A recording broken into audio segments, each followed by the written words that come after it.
विलास सहकारी साखर कारखान्याच्या वतीनं समस्त पत्रकार मित्रांचं मी हार्दिक हार्दिक स्वागत करतो। विलास सहकारी साखर कारखान्याच्या 23व्या अधिमंडळाची सभा आज संपन्न होते।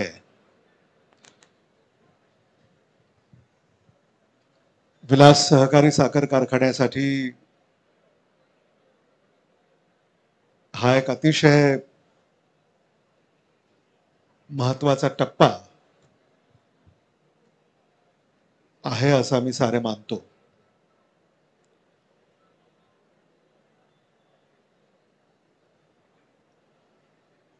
विलास सहकारी साखर कारखान्याच्या वाटचालीचे तुम्ही सगळेच साक्षीदार आहात। 2 दशकापूर्वी लातूर तालुक्यामध्ये जेव्हा ऊसाचं विक्रमी उत्पादन झालं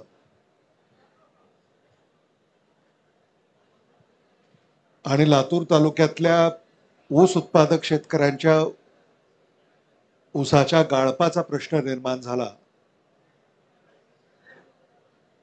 त्यावेळेला आदरणीय विलासराव देशमुख साहेब हे राज्याचे मुख्यमंत्री असत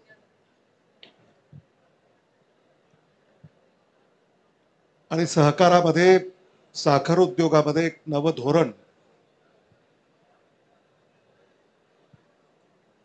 आघाडी सरकारनं त्यावेळेला स्वीकारलं आणि त्या धोरणाअंतर्गत लातूर तालुक्यातली आम्ही काही मंडळी त्यावेळेला एकत्र आलो। आम्ही विचार विनिमय केला आणि आणखी एका सहकारी साखर कारखान्याची आवश्यकता तालुक्याला आहे असं निष्पन्न झालं आणि त्या क्षणाला आम्ही सारेच, मला आठवतंय वैजनाथराव शिंदे, धनंजय देशमुख, विजय देशमुख,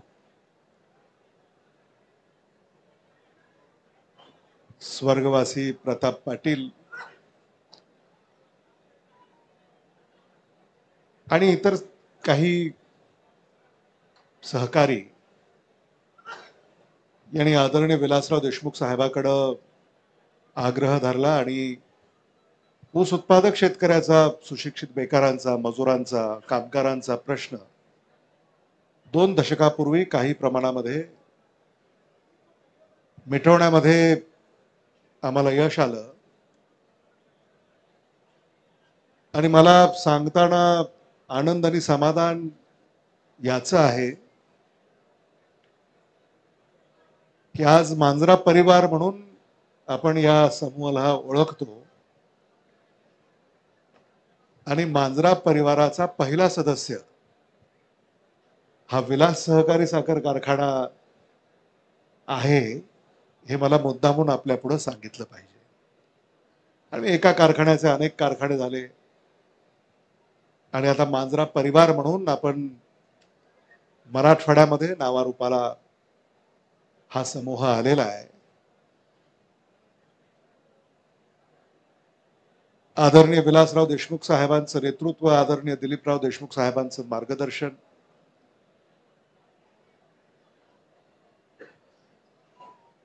आदरणीय आई या संस्थेच्या अध्यक्ष आहेत, त्या जिल्ह्यातल्या ऊस पुरवठा करणाऱ्या, म्हणजे सर्वाधिक ऊस पुरवठा करणाऱ्या या एकमेव महिला आहेत। म्हणजे त्या फक्त संस्थेच्या अध्यक्ष नाही आहेत, पण त्या संस्थेचा जो मूळ हेतू आहे ऊस उत्पादक शेतकरी आणि ऊस पुरवठा, त्याच्यामध्ये खरं म्हणजे तुम्हाला सांगायला हरकत नाही की ऊस पुरवठा करणाऱ्या शेतकऱ्यांमध्ये जेव्हा स्पर्धा असते तेव्हा पहिलं बक्षीस या चेअरमन घेतात आणि दुसरं बक्षीस व्हाईस चेअरमन घेतात। त्यामुळे मूळ हेतू जो आहे संस्थेचा त्याचं देखील तंतोतंत पालन करणारे आमच्या चेअरमन, व्हाईस चेअरमन आणि इतर सगळे संचालक हे आहेत. खूप बोलता येईल. सर्वसाधारण सभेसाठी ऊस उत्पादक शेतकरी बंधू भगिनी वाट पाहत आहेत. विलास सहकारी साखर कारखाना फक्त साखर तयार करत नाही तर वीज तयार करतं, इथेनॉल तयार करतं, त्यानंतर सीबीजी तयार करण्याच्या संदर्भामध्ये आता काही ते पावलं उचलणार आहेत आणि इथेनॉल तयार करतं. त्यामुळे या सगळ्या एक समूह आता विलास सहकारी साखर कारखाना झाला आहे. आणि फक्त एक कारखाना होता त्याचे 2 कारखाने झाले, म्हणजे लातूर आणि उदगीर. म्हणजे लातूर जिल्ह्याच्या पश्चिम सीमेपासून ते पूर्वेच्या सीमेपर्यंत असा विलास सहकारी साखर कारखान्याचा विस्तारही झालाय. हेही मला मुद्दामून या ठिकाणी सांगायचं आहे. आणि मराठवाड्यामध्ये सर्वाधिक उसाला दर देण्याची परंपरा मांजरा परिवारानं कायम राखलेली आहे आणि याही वेळेला ती आम्ही परंपरा राखणार आहोत. गेल्या वर्षी आम्ही 3,000 रुपये प्रति टन उसाचा दर दिला. निवळीच्या कारखान्याने आणि तोंडारच्या कारखान्याने तर मला वाटतं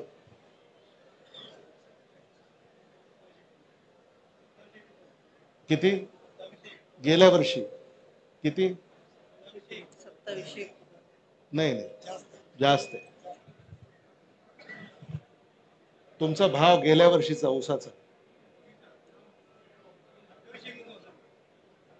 हा 2889 रुपये त्यांनी ऊसाचा दर दिलाय.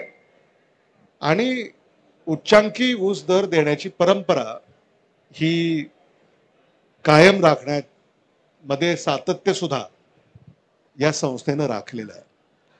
म्हणजे फक्त ऊस उत्पादक शेतकरी नव्हे तर कामगार, मजूर, आता यांत्रिकीकरण म्हणजे जगामध्ये सगळीकडे आता यांत्रिकीकरण जवळपास 100% झालंय.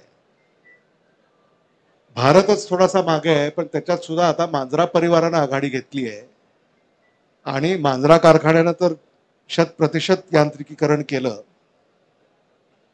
विलास सहकारी साखर कारखाना सुद्धा मांजरा कारखान्याच्या पावलावर पाऊल ठेवून यांत्रिकीकरणावर भर देतोय.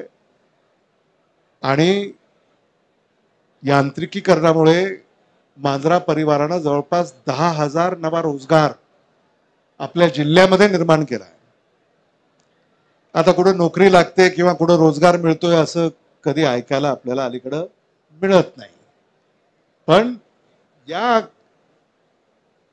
साल 2 सालामध्ये 10,000 नवा रोजगार आपल्या जिल्ह्यामध्ये निर्माण करणारी संस्था किंवा संस्थांचा समूह हा मांजरा परिवार आहे हे देखील पत्रकार मित्रांनी लक्षात घेतलं पाहिजे.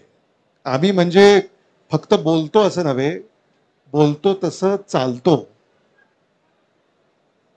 हे मला मुद्दामून या ठिकाणी सांगायचं. आणि हेच आम्हाला आदरणीय विलासराव देशमुख साहेबांनी शिकवलं आणि तेच आदरणीय दिलीपराव देशमुख साहेब आमच्याकडनं करून घेत आहेत हे मला आवर्जून या ठिकाणी सांगायचं आहे. आजची परिस्थिती जी अतिवृष्टीची आहे, आता हे सगळेच शेतकरी, अतिवृष्टी एवढी भयानक आहे की शेतकऱ्याचं कधीही न भरून निघणारं नुकसान या अतिवृष्टीमुळे लातूरमध्येच नव्हे तर मराठवाड्यात आणि महाराष्ट्रात झालंय. सरकारकडनं अजूनही आश्वासक वक्तव्य आपल्याला ऐकायला मिळालेलं नाही. पत्रकारांना सुद्धा माझी अशी विनंती आहे की हे नेमकं नुकसान किती झालं. आम्ही जो काही ढोबळ आकडा काढलाय ते लातूर जिल्ह्याचं 3 ते 4 हजार कोटी रुपयाचं नुकसान झालंय. मग त्याच्यात पिकं असतील, पायाभूत सुविधा असतील, रस्ते पुलं असतील, विजेच्या तारा, पोल, ट्रान्सफॉर्मर, जनावरे, घरांची पडझड, ह्या ज्या काही सगळ्या पुरामुळे किंबहुना अतिवृष्टीमुळे जे नुकसान झालंय, माझा असा दावा आहे 3 ते 4 हजार कोटी रुपयाचं नुकसान हे आपल्या एका जिल्ह्याचं झालंय. महाराष्ट्राचा जर तुम्ही आकडा काढला तर तो कदाचित 50,000 कोटी रुपयाचं नुकसान या महाराष्ट्रामध्ये पूर परिस्थितीमुळे झालं असावं असा आमचा अंदाज आहे. शासन त्याचे आकडे काही दिवसामध्ये प्रसिद्ध करेल, पण शासनाकडनं कुठलंही आश्वासक वक्तव्य अजूनही इथं आपल्याला ऐकायला मिळत नाही. आणि म्हणून आज सोयाबीन, मूग, उडीद, ऊस, भाजीपाला, फळबागा या पिकांचं नुकसान झालंय. शेतामध्ये पाणी शिरलंय. ओढे, नाले, नदी काठच्या जमिनीची माती वाहून गेली आहे. आणि ह्या सगळ्या शेतकऱ्यांना खऱ्या अर्थानं पुन्हा त्यांच्या पायावर त्यांना उभं करायचं असेल तर शासनानं जलद गतीनं पावलं उचलली पाहिजेत. खरं म्हणजे शासनाच्या वतीनं काही दौरे काढण्यात आले आणि आम्ही नवच ऐकलं की ओला दुष्काळ असा शब्दच नाही आहे शासनाच्या शब्दकोशामध्ये. पण शासनाला आम्ही लक्षात आणून देऊ इच्छितो की शासनाच्या शब्दकोशामध्ये ओला दुष्काळ हा शब्द नसेल, पण सामान्य शेतकऱ्याची भावना आहे ओला दुष्काळ. आणि त्या भावनेचा अनादर करू नका, चेष्टा करू नका, ही आपल्याला विनंती आहे. आणि म्हणून जे नुकसान आज झालेलं आहे, खरं म्हणजे काँग्रेस पक्षानं तर एक पूर मदत कार्य कक्ष स्थापन केलाय. प्रत्येक गावाला एक त्यांनी निरीक्षक नेमलाय, प्रत्येक मंडळाला एक निरीक्षक नेमलाय. शासनानं आणि पीक विमा कंपन्यांनी जर मदत करायचं ठरवलं तर हेक्टरी 50,000 रुपये शेतकऱ्याला मिळतील. पण त्यांनी जर ते नाही ठरवलं आणि पीक विमा कंपन्यांनी पुन्हा जर नफाखोऱ्या करायचं जर निश्चित केलं तर शेतकऱ्याच्या हाताला काही लागणार नाही. आणि म्हणून हे पंचनामे होत आहेत का नाही, ई पीक पाहणी होते का नाही, ते ई पीक विमा ऍप उघडतंय का नाही, ते नाही उघडलं तर ते ऑफलाईन आम्हाला तक्रारी नोंदवता येतात का नाही. 30 सप्टेंबर पर्यंत फक्त त्याची मुदत आहे, ती 31 ऑक्टोबर पर्यंत वाढवा असं आम्ही त्यांना सांगितलंय. कारण रस्त्यावरनं रस्त्यालगतच्या शेतात जाता येत नाही, त्यामुळं आतले जे शेत आहे तिथं तर जाणं शक्यच नाही. ही जी सगळी काही परिस्थिती निर्माण झालेली आहे याचं देखील शासनानं गांभीर्यानं अवलोकन करण्याची गरज आहे. आणि शासन गंभीर आहे असं मला तरी अजून वाटत नाही. येणारा काळ हा आपल्याला सांगेल की शासन किती गंभीर आहे आणि शासन किती मदत करत आहे. याकडे आता आपल्या सगळ्यांचं लक्ष असणार आहे. विलास सहकारी साखर कारखाना मांजरा परिवाराचा सदस्य आहे आदरणीय दिलीपराव देशमुख साहेबांनी काल परवाच एक गोड बातमी आपल्या जिल्ह्यातल्या शेतकऱ्यांसाठी दिली की मांजरा परिवार आता ऊस दर हा 3150 रुपये हा देणार आहे. आणि म्हणून विलास कारखान्यालाही काही मागे राहता येत नाही. रेणा कारखान्याने सुद्धा 3150 रुपये देणार असं जाहीर केलंय. त्यामुळे विलास कारखाना सुद्धा 3150 रुपये हे आम्हाला ऊस दराचं उद्दिष्ट आम्ही आमच्या डोळ्यासमोर ठेवलंय. शेवटी कार्यकारी संचालक इथं आहेत पाटील आणि पवार. आता कारखाना काटकसरीनं चालवणं, उच्च प्रतीचा ऊस पुरवठा कारखान्याला येईल हे पाहणं आणि जास्तीत जास्त ऊसाला दर आपल्याला कसा देता येईल यासाठी खरं म्हणजे आमचे कार्यकारी संचालक खबरदारी बाळगतील याबद्दल माझ्या मनामध्ये कसलीही शंका नाही. आणि आज खऱ्या अर्थानं जो शेतकरी अडचणीत सापडलेला आहे त्याला किमान येणाऱ्या हंगामामध्ये ऊसाच्या पिकाच्या निमित्तानं त्याच्या पदरामध्ये झुकतं माप टाकण्याची भूमिका ही आदरणीय विलासराव देशमुख साहेबांच्या नेतृत्वाखाली आणि आदरणीय दिलीपराव देशमुख साहेबांच्या मार्गदर्शनाखाली आम्ही सगळ्यांनी स्वीकारलेली आहे. हे देखील मला मुद्दामून या ठिकाणी आपल्याला सांगावंसं वाटतं. साखर उद्योगापुढे सुद्धा अनंत अडचणी आहेत. आज ऊसाचे दर वाढले पण साखरेचे दर वाढलेले नाही. आज साखरेचा हमी भाव काय 31 रुपये प्रति किलो. केंद्र आणि राज्य सरकारनं सुद्धा याकडे लक्ष दिलं पाहिजे. आणि उद्या साखरेचं जर उत्पादन अधिक झालं तर साखरेची निर्यात सुद्धा आपल्याला करावी लागेल. कारण जादा साखर जर भारतामध्ये राहिली तर ते सुद्धा भाव पुन्हा गडगडतील.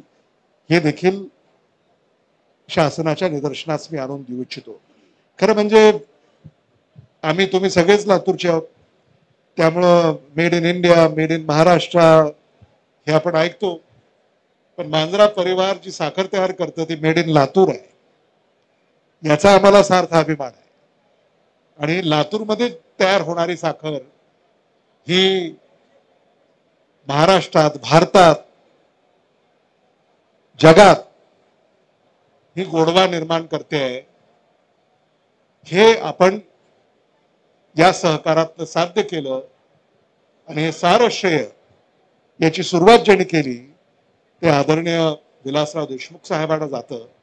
हे मला मुद्दामून या ठिकाणी सांगायचं आहे. आपण सगळे या ठिकाणी आला.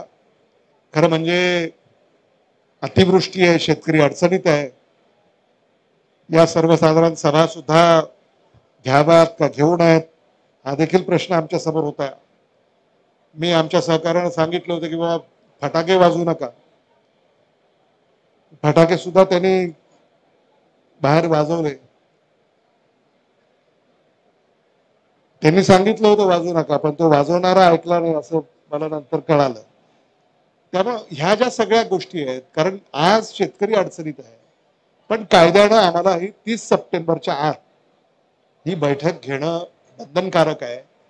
म्हणून आपल्याला ही बैठक घ्यावी लागते. खरं म्हणजे ऊस उत्पादक सभासद बंधू भगिनींची अतिवृष्टीमुळे कारखाना स्थळावर अडचण होईल म्हणून आम्ही हे स्थळ लातूरला हलवलं. आणि आज लातूरमध्ये हे स्थळ हलवल्यानंतर असं जाणवतंय की हाजरी अधिक आहे. कदाचित कारखाना खूप दूर पडतो ऊस उत्पादक सभासद शेतकऱ्याला आणि पत्रकारांची सुद्धा हाजरी जास्त आहे. लातूरमध्ये स्थळ निश्चित केल्यामुळे आणि मला आनंद याचा आहे. खरं म्हणजे आम्ही काय करतो, आम्ही काय केलं हे तुमच्या पुढे सुद्धा पोहोचलं पाहिजे. आणि आज तुम्ही मोठ्या संख्येने या ठिकाणी आला त्याबद्दल मी आपले आभार व्यक्त करतो. आपण आमचा पाहुणचार स्वीकारला त्याबद्दलही आपले आभार व्यक्त करतो. आणि आम्ही काय केलं हे लोकांपर्यंत आपल्या माध्यमातून पोहोचेल आणि लोकांना काय अभिप्रेत आहे ते तुमच्या माध्यमातून आमच्यापर्यंत पोहोचेल अशी एक आशा या निमित्तानं बाळगतो. पुन्हा एकदा आपले आभार व्यक्त करून थोडक्यात काही प्रश्न उत्तर असतील तर त्यासाठी मी ही पत्रकार परिषद खुली करतो आणि त्यानंतर अधिमंडळाची सभा आपण सुरू करणार आहोत. त्याचंही निमंत्रण आपल्याला या निमित्तानं देतो. धन्यवाद.